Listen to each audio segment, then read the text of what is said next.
বিসমিল্লাহির রহমানির রহিম। আসসালামু আলাইকুম, সবাইকে স্বাগতম আমার চ্যানেলে। আমি তানজিনা। শুভ সকাল। সাইদুলের বাবা দোকানে চলে যাচ্ছে, আজ নাস্তা রান্না করিনি। সাইদুলের বাবা বালাসুর থেকে খিচুড়ি কিনে পাঠিয়ে দিবে।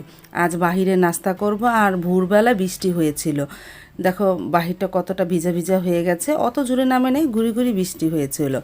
তারপর তো নাস্তা রান্নার কোনো ঝামেলা নাই। আমি তো এখন একটু চা বসিয়ে দিব, পরে ঘর দুয়ারগুলি গুছিয়ে নিব। আর ছেলেমেয়েরা তো সবাই ঘুমিয়ে আছে। আজ শুক্রবার, জুম্মার দিন, জুম্মা মুবারক। আমি চা বসিয়ে দিয়েছি। নাস্তা খাওয়ার পরে তো সকালে চা খাই। চাটা আস্তে আস্তে হোক। আর দুধ দিয়ে গেছে, দুধটা জাল দিয়ে নিতেছি।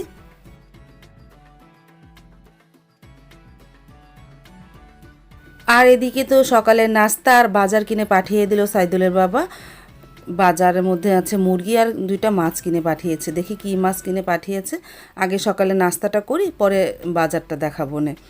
এই যে নাস্তাটা দিল, আর রিস্কাওয়ালা সব কিছু নিয়ে এসেছে।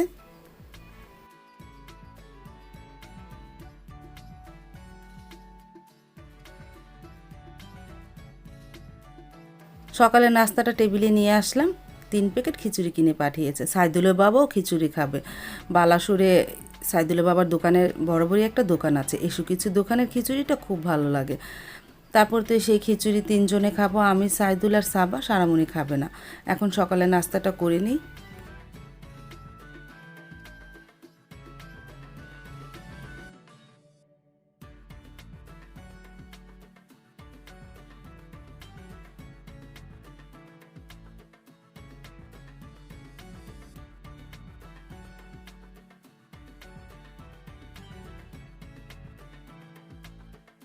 নাস্তা খাওয়া শেষ, তারপরে রান্নাঘরে চলে আসলাম। একটা রুই মাছ, একটা চিতলফুলি মাছ কিনে পাঠিয়েছে।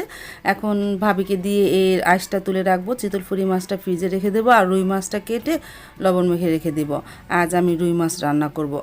ও আরেকটা কথা, আজ আমি হসপিটালে ভাত দিব। গতকালকে তোমাদের দেখিয়েছি আমার চাস্তো ভাইয়ের ছেলে হয়েছে, তারপরে ওদেরই আজ ভাত দিব। মাছ আর মুরগি গোস্ত রান্না করব, ভাজি করব, আর ডাল রান্না করব। এই দুপুরের মেনু। তারপর তো চা গরম করলাম। আর ভাবি তো এখন তুই আসে না, ভাবি আসলে মাছটা নিয়ে কলপারে চলে যাবে। আর চা গরম করলাম, মাকে দিলাম, আর আমি খেলাম। মা তো ওই ঘরে খায়। মা নাস্তা খেয়ে আসলো, তারপর মাকে চা দিলাম, আর আমি খেয়ে নিলাম।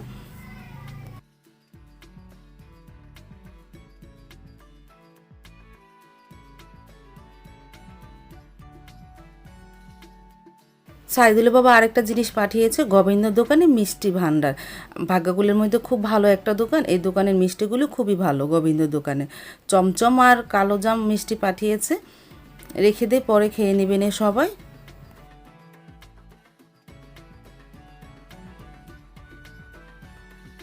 ভাবি তো চলে আসছে। ভাবি আসার পর সাথে সাথে চলে আসলাম গাছের সামনে।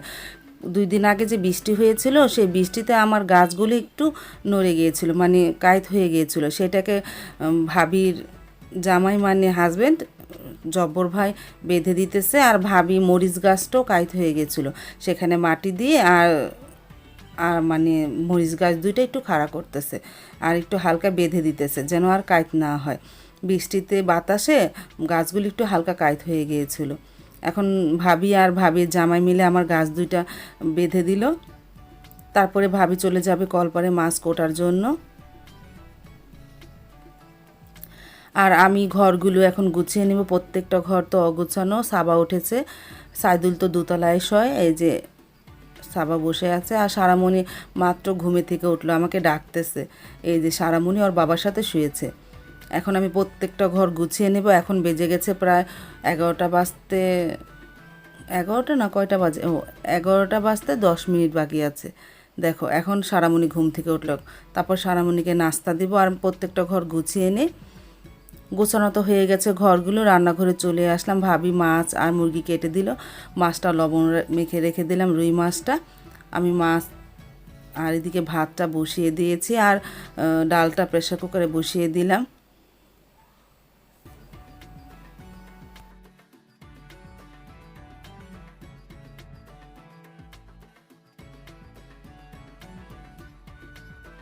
ভাতটা তো ঠিকা দিয়ে ফেললাম, এখন জলপাই দিয়ে ডাল রান্না করতেছি, পাতলা ডাল। আমি এখন বাগার দিব একটু পরে। আর এই চুলায় মুরগি গোস্ত কষা ভুনা করতেছি, আলু দিব না, কষা কষা ভুনা করব। ডাল হয়ে যাওয়ার পর আমি পাতাকপি ভাজিটা চড়িয়ে দিয়েছিলাম, হালকা সেদ্ধ করার পরে আমি পরে বাগার দিয়ে নিলাম পাতাকপি ভাজিটা, সাথে একটা ডিমও দিয়েছি। আর পাশের চুলা তো আস্তে আস্তে মুরগি গোস্তটা হচ্ছে।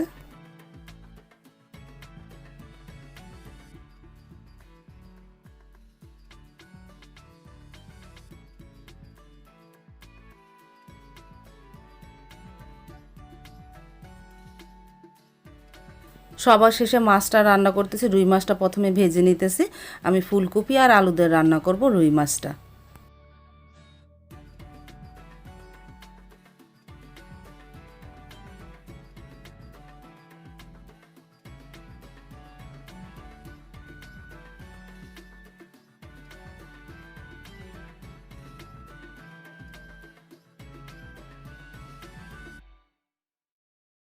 মাছ ভাজা হওয়ার পর ওই তেলের মধ্যে পেঁয়াজ ছেড়ে মশলাটাকে ভালোভাবে কষিয়ে নিয়েছে। এখন ফুলকপি আলু দিয়ে দিলাম, সাথে আবার টমেটোও দিব। আমি এই সবজিগুলো মশলার সাথে কিছুক্ষণ কষিয়ে নেই।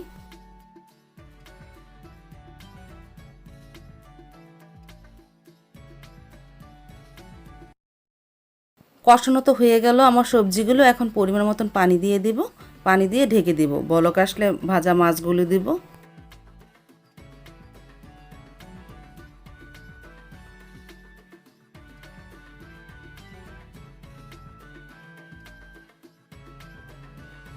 তরকারিটা তো বলক এসে গেছে, এখন একটু এর মধ্যে শাক দিয়ে দিব। আমরা তো বিক্রমপুরের এই শাকটা খেয়ে থাকি, শাক একটা মশলা। আমার এই শাকের রেসিপিটা আমার ডেসক্রিপশন বক্সে দিয়ে রাখবো, তোমরা দেখে নিও। এখন শাক দিয়ে একটু ভালোভাবে নাড়াচাড়া করে নিই, তারপরে মাছ দিয়ে দিব।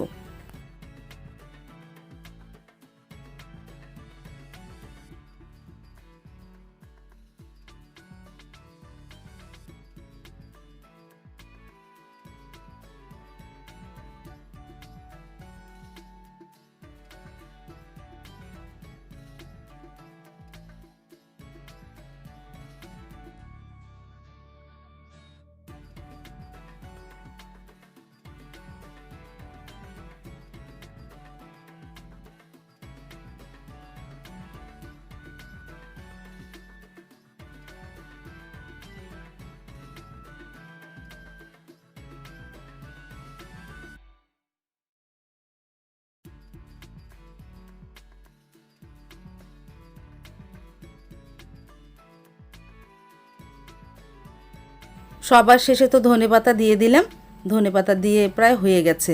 আমি একটু পরে নামিয়ে ফেলবো, আঠালো ঝোল হয়ে গেছে।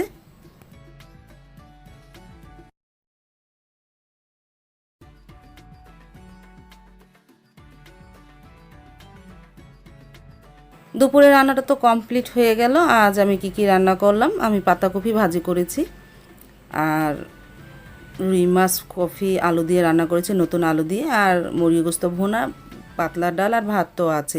এখন আমি টিফিন কারিতে ভাত আর তরকারিগুলো বেড়ে নিব। টিফিন কারিতে শুধু তরকারি বাড়বো, আর দুইটা বড় বড় বক্সে ভাত বেড়ে নিব। আমার তো ভাত বাড়া হয়ে গেছে, আমি এখন এগুলি নিয়ে হসপিটালে দিয়ে আসবো। স্বাস্থ্য ভাইকে ওরা দুপুরে খেয়ে নেবে না। আর এদিকে তো জুম্মার নামাজ, আজ তো জুম্মার দিন। সাইদুল্লাহ বাবা জুম্মার নামাজ পড়ে আসার পরে মেয়েদের নিয়ে খেতেও বসে পড়লো।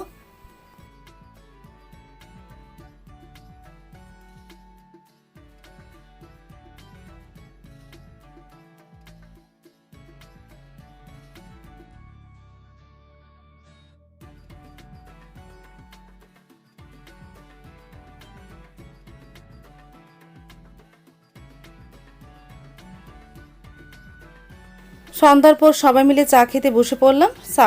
সারামণিকে একটু রাগ করেছি, খালি দুষ্টামি করে।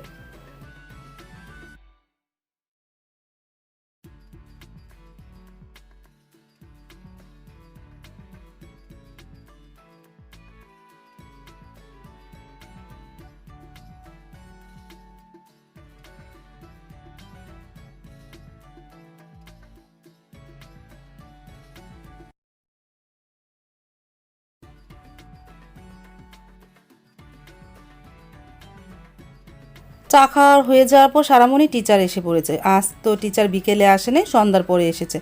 আগামীকালকে তো সারামণি বাংলা পরীক্ষা, এই জন্য পড়তে বসে পড়েছে সারামণি টিচারের কাছে।